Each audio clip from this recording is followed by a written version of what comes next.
everyone. Thanks for joining us today. We're really excited today to be showcasing some of the highlights from our recent poll looking at the marketing function of the future. Those of you who joined us last week will remember that we were talking all about metrics and measurement, how we measure success and how we might define success differently in this current environment. What we'll be doing today is showcasing some of the highlights from our recent poll, looking at how marketing and BD as a function may be changing, building on, I think, some of the themes that we were exploring last week. So what I'm going to do in a moment is hand over to my colleague, Jonathan, who's going to take us through some of the highlights of that recent poll. And then I'm going to welcome our panel guests who are going to be sharing their thoughts and experience and helping us to decipher what it might mean for our collective futures for kind of the next 6 months of the year and beyond. So what I'm going to do now is hand over to Jonathan Litterick from Meridian West. He's a senior consultant. He's been taking a look at some of the highlights of our poll, which went out to senior directors and heads of marketing and BD across professional services firms. We had just under 50 respondents. And I think, Jonathan, you're just going to give us a flavour of what came through to start off the discussion this morning. So I'm just going to quickly run through a couple of slides showing some of the key results as a springboard for the discussion.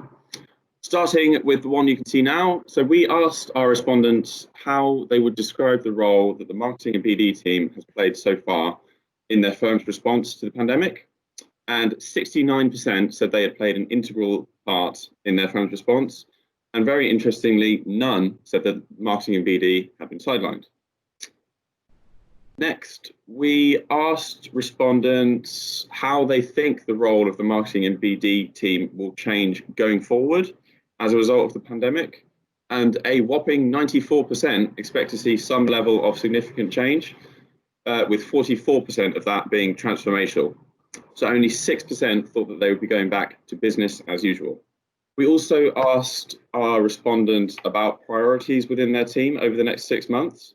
And interestingly, running digital events was one of the lowest priorities, you can see at 4%, with activities directly related to the sales pipeline topping the list. So that is generating new business being by far the biggest focus at 29%, and then keeping existing clients loyal and listening to clients, which I know marries up with what our illustrious panel have been experiencing. Finally, we asked our respondents how important certain skills would be for the future success of their teams, which is plotted on the x-axis here, and also how they would rate their current teams for these skills and plotted it on the y-axis. And on the bottom right, in the red circle, we can see the areas where skills gaps have been highlighted.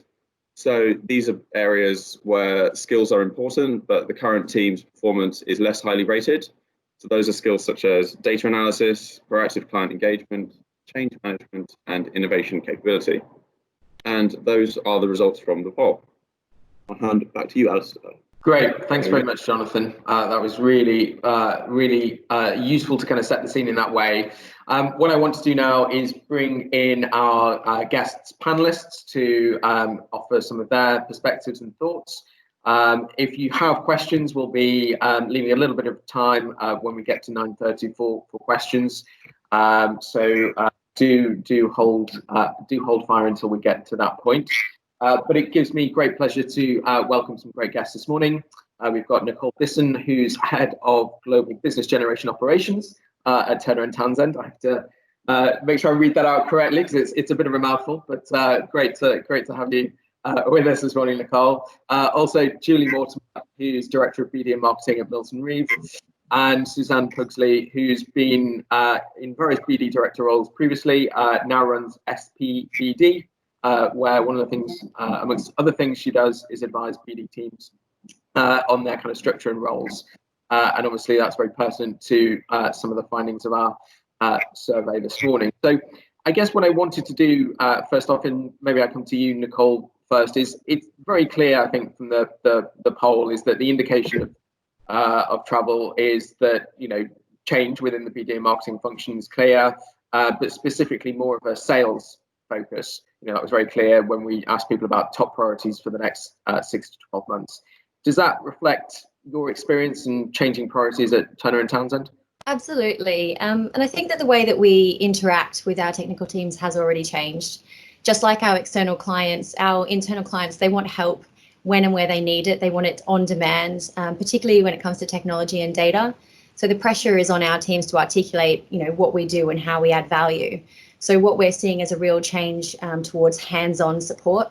So whether or not it's with sales enablement, with helping our technical teams articulate products more successfully and showing them what good looks like. So opening up new routes of engagement, actually helping win work, not just sort of spouting the good advice, but actually getting involved and getting into the trenches with them. So that's definitely what we're seeing on the ground. And Julie, what about you? How does that reflect your experience? It's been very much a process of working on some of the quite simple things and helping our lawyers just be able to do the quite simple things. And that's everything from saying, okay, have you spoken to your core clients? And then providing a list of their contacts from our CRM system to say, okay, here are your core clients, here are their contact details, here's 3 bullet points to start the conversation with, which may sound a completely nuts thing to do, but in moments when people are just running around panicking, thinking, what should I be saying? What should I be doing? Just winding back and going, okay, let's go through the basics. Let's just make sure you're talking to these people, and then we'll follow up from there. Let's get the conversation going. And interestingly, there was something that came out of the lawyer this morning, basically criticising private practice lawyers, saying, well, actually, where are you in-house counsels that you're not picking up the phone? And I'd like to think we're one of the firms that did pick up the phone. It was just that very, very simple thing that we did there, which we've then built on just in terms of, let's not make it complicated. Let's just do little things well. And Susanne, from your perspective, we're seeing very clearly from the poll results there a shift towards a more sales focus. And, you could say that's quite a different approach than, BD and marketing have traditionally taken within professional services, particularly in maybe, law and accountancy firms. How well do you think firms are going to be able to make this shift towards a more sales focus? And what are the ingredients needed for that, do you think? I think, yes, I think we've definitely seen there's had to be naturally a shift away from events, which has been traditionally a large part of the professional services and particularly legal, marketing and BD arsenal. And when you can't hold events, physically, then there has been a really interesting discussion around where do we go from here and what sort of events are we going to be having, if at all, and therefore having much more meaningful conversations around sales, which is a word we were never really allowed to use before. So it's picking up the phone, whether it's individually to existing clients or new clients. It's getting out there with actually thinking about what the clients might be going through themselves and being a lot more empathetic in your relationship building than simply churning out existing content and thinking that will be enough.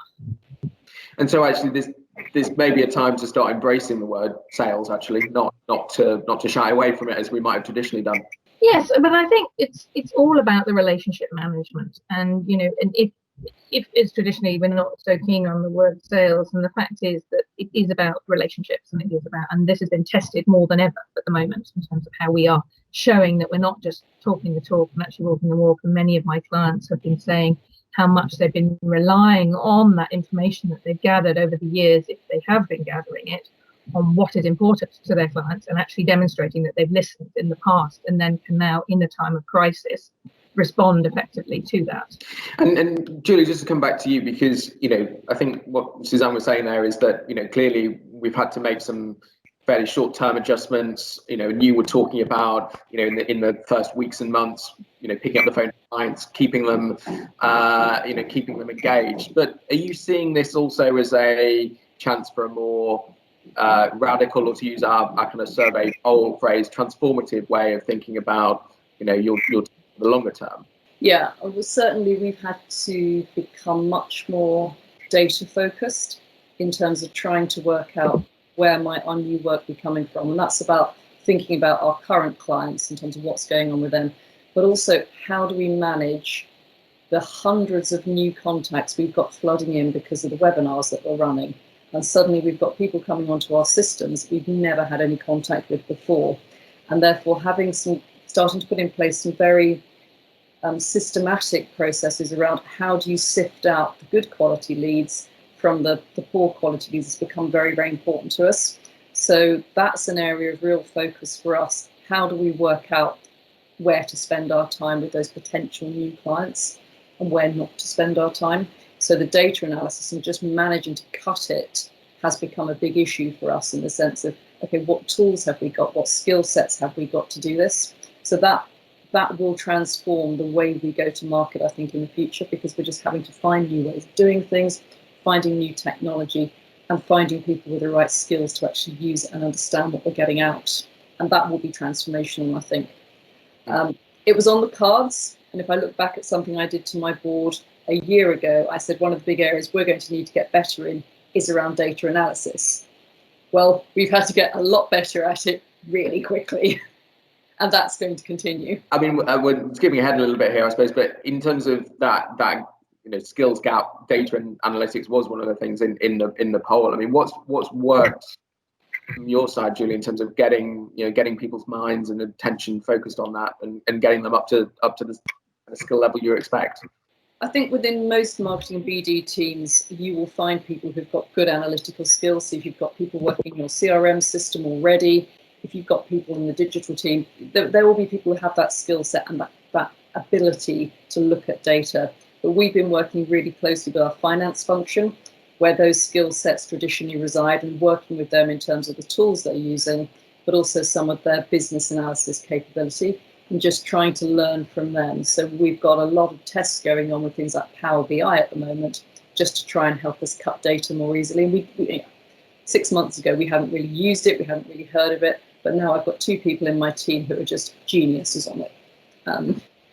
But so it is about just having a really good understanding of your own capabilities and also your organizational capability, and making those connections, saying, right, this is what we need to do. What have you got in your toolbox that's going to help us? And try to shortcut it that way. And Nicole, I've seen you kind of nodding throughout what kind of Julie and Susanne have been saying. I mean, is this a transformational moment as far as you're concerned, where you're sitting in Turner and Townsend?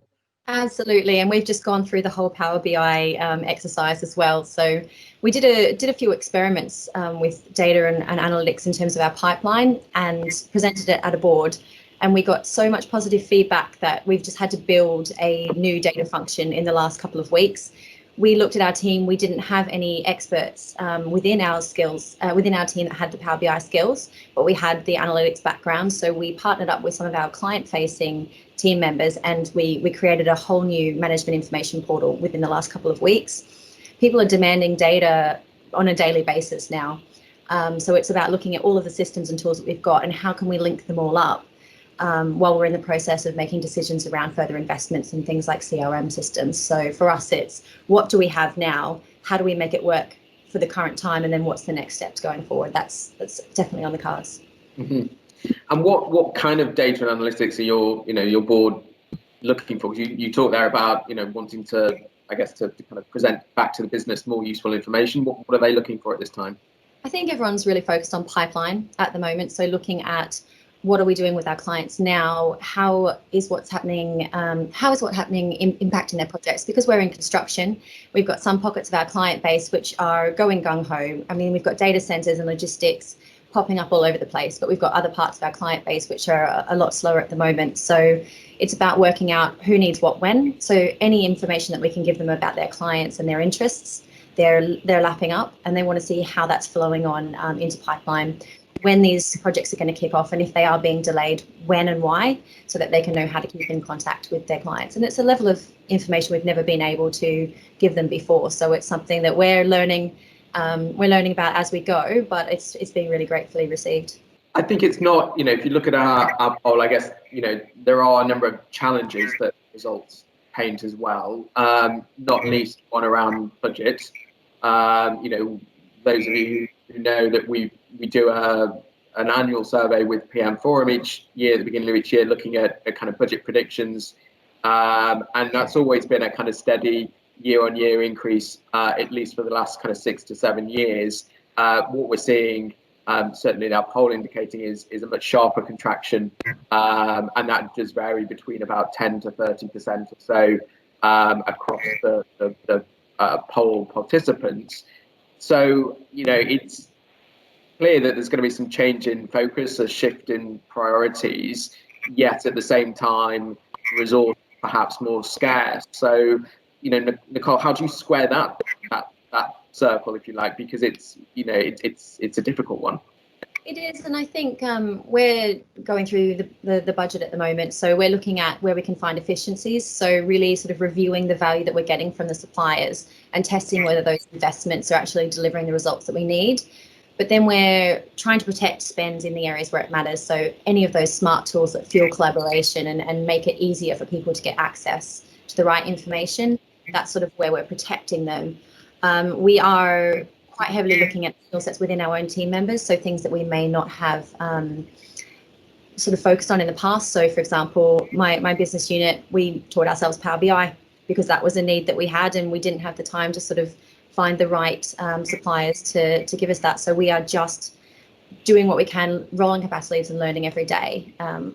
With a budget sort of setting the way it is at the moment, it's all about sort of being responsive and knowing that you've set a budget at the beginning of the year, it's going to change. So this afternoon, I've got my next budget resetting meeting, which is really looking at over the next 3, 6, 12 months, what are we going to be reactive to and be flexible on. And Julie, how are you thinking about budget and resource at this time? I think we've taken about 25% out of our budgets. And if I look at where that 25% has been lost from, it's around events. So a lot of that is stuff we just weren't going to spend the money on anyway. So I'm not feeling that I'm suffering too much pain at the moment because it's just something we can't possibly do. What I'm really keen to do is make sure that we are making investments in areas, as Nicole said, that actually help us collaborate, actually help us provide the business with meaningful data. So we have to have a conversation about Power BI because we need to invest in it. And that's going to be, it's not an inexpensive tool, but it's something that we genuinely feel we can say, look, we have done this, it is helping, we can show results from it. So a lot of it is around just transferring the money we've got into things we think are more effective for the times we're going to find ourselves in for the next 6 months, 12 months. And we were probably slightly luckier than certainly some most professional services businesses in that our year end and therefore our budget setting was ever so slightly later than most because we're a June to May year. So we were tweaking the budgets right up until the beginning of May. So we could see the direction of travel and you could just see that Q1 and probably Q2 for us, it was going to involve very little spend on most of the things we would traditionally spend on. Mm-hmm. So with that and the loss of our travel budgets, then probably net we're okay. That's good to hear. And Susanne, I mean, I guess you've been in the BD director chair and you're kind of advising firms at the moment. I mean, where, from your perspective, would you be kind of ring fencing budget to protect, and where would you be perhaps looking for savings? Yeah, I think Julie made a very good point. I mean, there's a balance at the moment as budgets pivot away from travel and events and towards technology.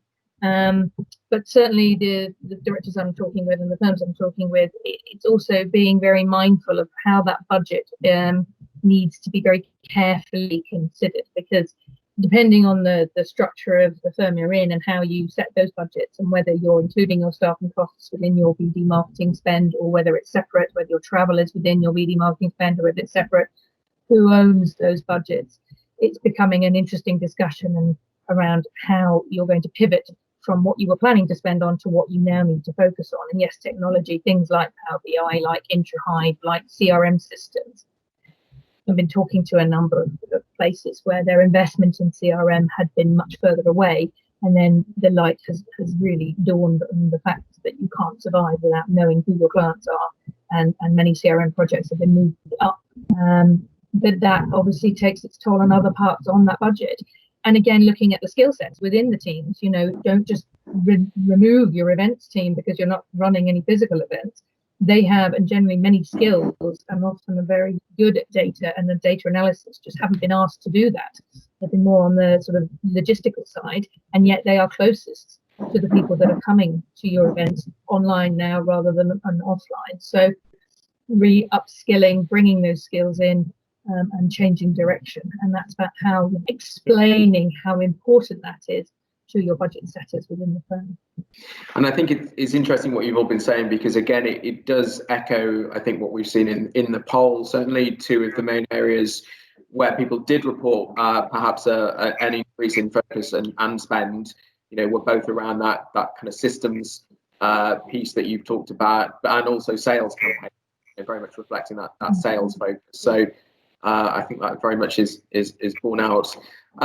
I guess I just wanted to kind of switch focus, and we talked a little bit already about some of the skills of the teams and what we'll need for the future. And I guess, Susanne, just to go back to you, because you were talking there about obviously not kind of neglecting things like events, because obviously that's a core skill, and you'll need those competencies. But I guess if you were advising a firm now about the skills they need, that may be very different to 6 months ago. Yes, I think collectively the market sort of froze for a while and then ran very fast to catch up with the new situation, and now people are starting to look at their team structures and determine what it is they need going forward and where those skills gaps are. And as I say, there's often latent skills within the team that haven't really been invested in before in terms of their data technology, and we're seeing really the cream rising to the top in many of the firms where people are really enjoying the freedom to actually do the stuff they've always wanted to do, which is get under the skin of who the clients are, and not just order canapes. But it's really interesting, the shift in the relationship. I mean, it's looking at your results and the people that I'm talking to in the market, is that shift towards the client relationship management tools that I was talking to a senior partner at a firm last week who, funnily enough, I happened to help towards CRM a few years ago, said if we hadn't gone down that path, then we would be absolutely stuffed now, because we were very much before a list-based, we invited people to things, that was it. And we had just moved towards some real evidence around, sectors and likes and dislikes and real client relationship data. And it will be, I think it will be a market separator now, looking at how people structure their teams to ensure that the most important skills are those, as Julie said, the data and analysis, the client relationship analysis, will be the differentiator. And the really listening will show what you, as I've mentioned before, it's like really showing you've listened to what's going on in their market. It can't be vanilla anymore. It can't be just putting out brochureware or submissions that don't really showcase that you've listened to the client's needs today in order to stay with them in the future. And that interesting thing in the lawyer about people not really responding, that has been a real bolstering of the teams across the firms I've been working with. It's really advising the professionals on how they can have those conversations, how they can open up those conversations, and it's really shifting that dynamic in the team. Mm-hmm. And what about for you, Nicole? Because obviously you talked about data and kind of learning Power BI and like that. What else are you thinking about in terms of new skills for the team for the future? I think it's not necessarily the skill sets, but it's the way that we're heard. So I think we're in an era of authenticity now. Vanity marketing is dead. The clients aren't going to accept people just talking about themselves anymore. So it's all about the role that our teams play in challenging, and not just saying, yes, we'll get that out there, we'll put that on LinkedIn next week. It's actually saying, why are we doing this, and who are you trying to reach, and what's the message that you want them to take away, and what made you think that they wanted to hear about it in the first place. And so this, I guess there is a skill set underneath that, and that's giving our teams the right to challenge and to actually articulate why they know what they're talking about and why they should be taken seriously, rather than just becoming a production house for graphics and social media content. So I believe that that's the sort of skill set that our teams really need to work on, and that is actually acting as voices of authority and experience on what content we're producing for our clients and why. One of the things we had just done ahead of this pandemic was do a capability assessment with people in the team, just to have a look back in terms of what they had in their CVs that perhaps we weren't using. And we just happened to have that data sitting there. in a most timely manner. And that's been really helpful when we've had to move people from some roles into comms, when we've had to move them into digital to do some of the things we've needed to do. But one of the things that I think we will also look at more closely is a much more almost consumer-led approach to things like SEO. So we've done a bit of SEO work around some of our private client-led legal services. But actually, I think there's probably a need now, given what we know people are looking for and what people are interested in, to be doing things that are more business-led around trying to optimize some of our web and digital content, which is something we haven't played with much before. But I think from some of the little dabbles we've had and some of the little pilots we've had, we've seen a surprising amount of good lead generation and good cut through as a consequence of being really forensic about what is it people are looking for and are interested in, and putting the SEO around that and doing it for a very short period of time, and then pulling the data back and using the data. And that's, we have used this time for a bit of experimentation around that, and using those people who are good at that to actually make that happen. And that's been very successful for us as well. Yeah, it's a good kind of good point, actually. This is quite a good time for trying new things, experimenting, and and I think another interesting thing from the research certainly is indicating that a huge shift, even into the next 12 months of people working from home, clearly at the moment, but even longer term after the pandemic, lockdown eases more fully. I think the figures were something like 1 in 10 said that some of their team spent kind of a couple of days from home before the pandemic. In the next 12 months, that's expected to go up to at least, I think, about 2/3. So a big shift there. I think we've always been lucky that we have had quite a distributed workforce, both in terms of an office network, which meant the people we work with and where we sit wasn't necessarily the same. So that's helped us in terms of some of the tools that we've had. What I think we will find more difficult is when we're in a sort of slightly hybrid situation where you've got about 1/3 of the team in the office and the other 2/3 are sitting in their home offices, and that sort of shift of the centre of gravity again, and how we manage that hybrid situation.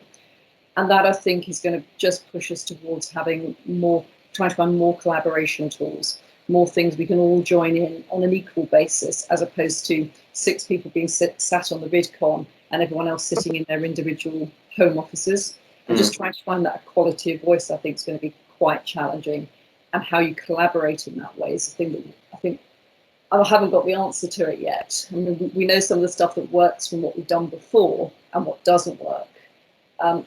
So I think we're going to have to play quite a lot with that, because actually where we are now is quite helpful because everyone's in the same boat and we're all sitting in our home offices and we've all got similar challenges.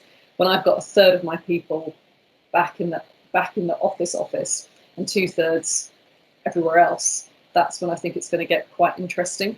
Because at the moment we're just communicating with everybody. But suddenly you'll just start talking to the people around you in the office and forget about the 2/3 sat out there at home. And that's going to be the trick. I think, does this give us an opportunity to perhaps kind of also reset the relationship between marketing and BD and the fine fee earners, the rest of the business? Because I know certainly that's a point of contention in a lot of firms in different ways. I mean, Nicole, what's your sense on this one? I don't want to bring up the old sort of knowledge is power saying, but if you can show fee earners information about their clients that they didn't know, that's going to build your relationship with them. If you can be helpful and give them something they can proactively act on, then they're going to love you for a very long time. So I feel like the more tools and the more ability we have to gain information about our clients that they can't get from the day-to-day conversations, the more that relationship is going to firm up. And I think that's why we need to really focus on what tools we need, what skills we have got in the team, and how we can get that information to them quickly and efficiently, and without a whole bunch of technical learning for them to get to the data themselves. And Susanne, what's your take? Are we, can we use this to press the reset button on that kind of fee earner and BD relationship?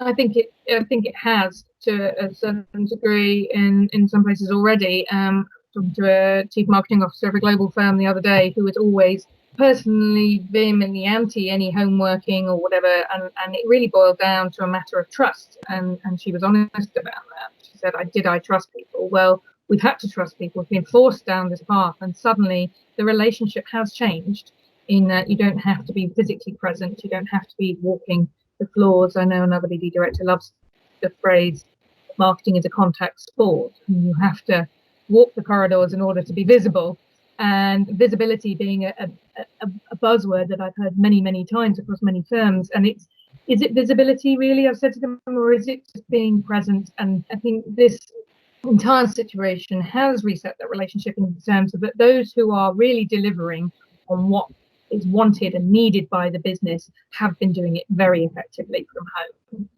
And perhaps the ones that haven't, maybe that's not to do with homeworking. It's about trust, delivery, and really delivering on what I think it's given us a bit of space, hasn't it? So we can be quite generally creative, emotionally intelligent groups of people within our teams, and having the space to think and be creative, even though you might be working slightly longer hours. I think ditching the commute and spending more time thinking about problems and how you're going to solve them has been really valuable to our team.